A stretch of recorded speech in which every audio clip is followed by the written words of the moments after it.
করতে হবে এখানে দিব, ঠিক আছে, আর এটাকে এখানে দিব। কত দেখাচ্ছে? 10 না?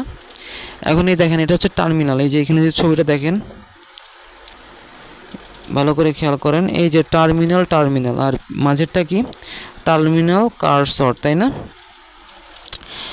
আর এখানে দেখেন এই যে দুই প্রান্তে যখন আমি ধরছি, ঠিক আছে, তখন রেজিস্ট্যান্স 0 0 দেখাচ্ছে না? 0 0 দেখাচ্ছে, ঠিক আছে। এখন খেয়াল করেন, আমি যদি এই রেজিস্ট্যান্সের মানটার মানে ইয়াটা রেগুলেটরের যে মাথাটা আছে সেটা যদি ঘোরাই, তাহলে কি হবে না? কোনো পরিবর্তন হবে না, ঠিক আছে। 10-এর কোনো পরিবর্তন হবে না, খেয়াল করেন, 10-এর কোনো পরিবর্তন হচ্ছে কি? ভালো করে খেয়াল করেন, 10-এর কোনো পরিবর্তন হচ্ছে না। এই পাশে হচ্ছে আমাদের 100% দেখাচ্ছে, আর এই পাশে 0। তো আমি যদি মানে রেজিস্ট্যান্সের মানটা পরিবর্তন করে দিই,